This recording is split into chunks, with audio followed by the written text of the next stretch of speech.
Car कक्षा 10वीं विषय सामाजिक विज्ञान अध्याय 2 भारत में राष्ट्रवाद। इसके अंतर्गत भाग 1 में पहला विश्व युद्ध, खिलाफत और असहयोग आंदोलन के बारे में अध्ययन करेंगे। भारत में राष्ट्रवाद, जैसा कि हम सभी देख चुके हैं कि यूरोप में आधुनिक राष्ट्रवाद के साथ ही राष्ट्र राज्यों का भी उदय हुआ। इससे अपने बारे में लोगों की समझ बदलने लगी। वे कौन हैं, उनकी पहचान किस बात से परिभाषित होती है, ये भावना बदल गई। उनमें राष्ट्र के प्रति लगाव का भाव पैदा होने लगा। नए प्रतीकों और चिन्हों ने, नए गीतों और विचारों ने नए संपर्क स्थापित किए और समुदाय की सीमाओं को दोबारा परिभाषित कर दिया। ज़्यादातर देशों में इस नई राष्ट्रीय पहचान का निर्माण एक लंबी प्रक्रिया में हुआ। आइए देखें कि हमारे देश के अंदर ये चेतना किस तरह पैदा हुई। कहने का मतलब, हमने पहले पार्ट के अंदर यूरोप में राष्ट्रवाद के बारे में पढ़ा और यूरोप में राष्ट्रवाद के बाद से हमारे भारत में भी लोगों के अंदर एक प्रकार की समझ बदलने लगी कि हमें भी ये अपनी पहचान बनानी चाहिए। हम कौन हैं, हमारी यह पहचान क्या है, ये भावना हमारे सबके अंदर एक प्रकार से राष्ट्र के प्रति लगाव को पैदा करने का कार्य करती है। इसलिए अनेक प्रकार के नए प्रतीकों, चिन्हों और नए गीतों और विचारों के साथ में सब लोगों के अंदर एक प्रकार की राष्ट्रीय पहचान बनाने की एक प्रकार से भावना उमड़ पड़ी। देखते हैं हमारे देश में भी चेतना किस प्रकार से पैदा हुई। आइए इसके बारे में आगे अध्ययन करते हैं। दूसरे उपनिवेशों की तरह भारत में भी आधुनिक राष्ट्रवाद के उदय की परिघटना उपनिवेशवाद विरोधी आंदोलन के साथ गहरे तौर पर जुड़ी हुई थी। उपनिवेशिक शासकों के खिलाफ संघर्ष के दौरान लोग आपसी एकता को पहचानने लगे थे। उत्पीड़न और दमन के ताज़ा साझा भाव ने विभिन्न समूहों को एक दूसरे से बांध दिया था, लेकिन हर वर्ग और समूह पर उपनिवेशवाद का असर एक जैसा नहीं था। उनके अनुभव भी अलग थे, स्वतंत्रता के मायने भी भिन्न भिन्न थे। महात्मा गांधी के नेतृत्व में कांग्रेस ने इन समूहों को इकट्ठा करके एक विशाल आंदोलन खड़ा किया, परंतु इस एकता में टकराव के बिंदु भी नहीं थे। यानी महात्मा गांधी ने बहुत अच्छी तरह से प्रयास करने का काम किया, लेकिन उनके साथ भी कुछ ऐसे लोग भी थे जो एक प्रकार से टकराव पैदा करने की स्थिति पैदा कर रहे थे। इसलिए टकराव के बिंदु भी इसके अंदर शामिल थे। पहले की एक और पुस्तक में भी हम सब लोगों ने पढ़ा, राष्ट्रवाद के उदय का अध्ययन किया था। वहाँ हमने 20वीं सदी के पहले दशक तक की कहानी पढ़ी थी। इस अध्याय में हम 1920 के दशक से आगे अध्ययन करेंगे और असहयोग आंदोलन तथा सविनय अवज्ञा आंदोलन के बारे में पढ़ेंगे। हम ये देखेंगे कि कांग्रेस ने राष्ट्रीय आंदोलन को विकसित करने के लिए किस तरह के प्रयास किए। इस आंदोलन में विभिन्न सामाजिक समूह ने किस तरह से हिस्सा लिया और किस तरह राष्ट्रवाद ने लोगों की कल्पना को नई उड़ान दे दी। इस सब प्रकार के बारे में हम अध्ययन करने वाले हैं। पहला भाग आता है हमारा पहला विश्व युद्ध, खिलाफत और असहयोग आंदोलन। 1919 से यानी प्रथम विश्व युद्ध के बाद से के सालों में हम देखते हैं कि राष्ट्रीय आंदोलन नए इलाकों तक फैल गया था। उसमें नए सामाजिक समूह शामिल हो गए थे। संघर्ष की नई पद्धतियां सामने आ रही थी। इन बदलावों को हम कैसे समझेंगे, उसके क्या परिणाम हुए। सबसे पहली बात यह है कि विश्व युद्ध ने एक नई आर्थिक और राजनीतिक स्थिति पैदा कर दी थी। और इस सब प्रकार की स्थिति को देखते हैं, दो प्रकार की बातें पैदा कर दी, नई आर्थिक और राजनीतिक। आर्थिक दृष्टि से एक प्रकार से देखा जाए तो बहुत ज़्यादा मात्रा में रक्षा व्यय पर भारी खर्च हो गया, और राजनीतिक दृष्टि से भी एक प्रकार से सब लोगों ने अपने अपने साम्राज्य विस्तार की तरफ से बात करने का कार्य किया कि हम साम्राज्य का विस्तार कैसे कर सकते हैं। यानी कुल मिलाकर के आर्थिक और राजनीतिक स्थिति पैदा कर दी। इसके कारण रक्षा व्यय में भारी इजाफा हुआ। इस खर्चे की भरपाई करने के लिए युद्ध के नाम पर कर्ज लिए गए और करों में वृद्धि की गई। सीमा शुल्क बढ़ा दिया गया और आयकर भी शुरू कर दिया। यानी लोगों पर एक प्रकार से आर्थिक भार बढ़ गया। अब भरपाई को पूरा करने के लिए जनता से एक प्रकार से वसूली की जाती है। जनता के ऊपर अनेक प्रकार के सीमा शुल्क और आयकर लगा करके और उनके ऊपर आर्थिक संकट को गिराने का काम प्रारंभ हो गया। युद्ध के दौरान कीमतें तेज़ी से बढ़ रही थी। 1913 से 1918 के बीच कीमतें 2 गुना हो चुकी थी, जिसके कारण आम लोगों की मुश्किलें बढ़ गई। गांव में सिपाहियों को जबरन भर्ती किया गया, जिसके कारण ग्रामीण इलाकों में व्यापक गुस्सा था। जबरन भर्ती मतलब एकदम ज़बरदस्ती। सिपाही अंग्रेज है जो भारत के लोगों को उपयोग में लेते थे और वहाँ से ग्रामीण लोगों को पकड़ पकड़ करके उनको सिपाही बनाया जा रहा था। इस कारण से गाँव के लोग भी बहुत ज़्यादा मात्रा में गुस्से में थे। 1918 से 19 और 1920 से 21 में देश की बहुत सारी समय फसल भी खराब हो गई, जिसके कारण खाद्य पदार्थों में भारी अभाव पैदा हो गया। उसी समय फ्लू की बीमारी आ गई, जो महामारी थी। 1921 की जनगणना के मुताबिक दुर्भिक्ष और महामारी के कारण 120 से 130 लाख लोग मारे गए। लोगों को उम्मीद थी कि युद्ध समाप्त होने के बाद उनकी मुसीबतें कम हो जाएगी, लेकिन ऐसा हुआ नहीं। मुसीबतें और बढ़ती गई। एक समय एक नया नेता सामने आया और उसमें संघर्ष का नया ढंग, एक नया तरीका पेश किया। उस नए नेता के बारे में सब लोग जानते हैं, वो थे महात्मा गांधी। महात्मा गांधी, जिनके बारे में सब जानते हैं, हमारे राष्ट्रपिता है। उन्होंने किस प्रकार से स्वतंत्रता के आंदोलन को आगे बढ़ाने का काम किया, आइए इसके बारे में जानते हैं। सत्याग्रह का विचार। महात्मा गांधी जनवरी 1915 में भारत लौटे। इससे पहले वे दक्षिण अफ्रीका में थे। उन्होंने एक नए तरह के जन आंदोलन के रास्ते पर चलते हुए वहाँ की नस्ल भेदी सरकार से, तो नस्ल यानी काले गोरे का एक प्रकार का नस्ल भेद था, वहाँ पर भी, अफ्रीका के अंदर भी सत्याग्रह के रास्ते पर चलते हुए सफलतापूर्वक लोहा लिया था।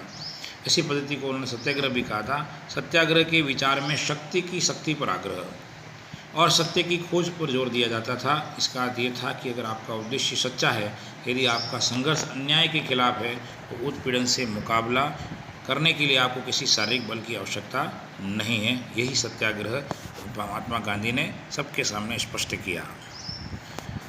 प्रतिशोध की भावना, आक्रामकता का सहारा लिए बिना सत्याग्रही केवल अहिंसा के सहारे भी अपने संघर्ष में सफल हो सकता है। इसके लिए दमनकारी शत्रु की चेतना को झिझोड़ना चाहिए। उत्पीड़क शत्रु को ही नहीं, बल्कि सभी लोगों को हिंसा के जरिए सत्य को स्वीकार करने पर विवश करने की बजाय सच्चाई को देखने और सहज भाव से स्वीकार करने के लिए प्रेरित किया जाना चाहिए। इस संघर्ष में अंततः सत्य की ही जीत होती है। गांधी जी का विश्वास था कि अहिंसा का यह धर्म सभी भारतीयों को एकता के सूत्र में बांध सकता है। भारत आने के बाद गांधी जी ने कई स्थानों पर सत्याग्रह आंदोलन चलाया।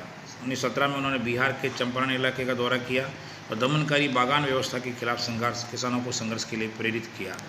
1917 में उन्होंने गुजरात के खेड़ा जिले के किसानों की मदद के लिए सत्याग्रह किया।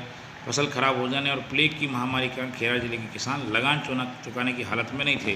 वे चाहते थे कि लगान वसूली में ढील दी जाए, इसलिए वहाँ पर भी उन्होंने सत्याग्रह का आंदोलन किया। 1918 में गांधी जी सूती कपड़ा कारखानों के मजदूरों के बीच में गए और वहाँ भी सत्याग्रह आंदोलन चलाया और उसके लिए वो अहमदाबाद में उन्होंने ये कार्य किया।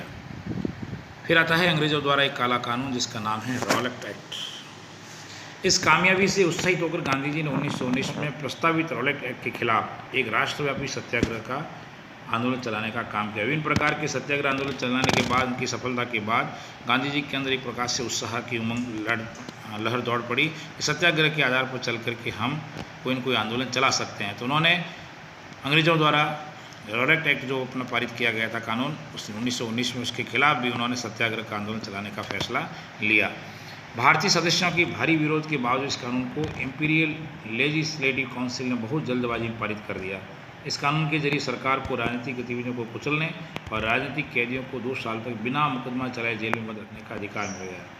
अर्थात कोई भी राजनीतिक गतिविधि चलाएगा सरकार के खिलाफ, उसको तुरंत जेल में डाल दिया जाएगा बिना किसी मुकदमे के। महात्मा गांधी ऐसे अन्यायपूर्ण कानूनों के खिलाफ अहिंसक ढंग से नागरिक अवज्ञा चाहते थे, यानी किसी प्रकार की कोई हिंसा नहीं हो और नागरिक सभी उनकी अवज्ञा करें, यानी एक प्रकार से उनकी आज्ञा का पालन नहीं करें, ऐसा वो आंदोलन चाहते थे। इसे 6 अप्रैल को हड़ताल से शुरू होना था। विभिन्न शहरों में रैली जुलूसों का आयोजन किया गया। रेलवे वर्कशॉप में कामगार हड़ताल पर चले गए, दुकानें बंद हो गई।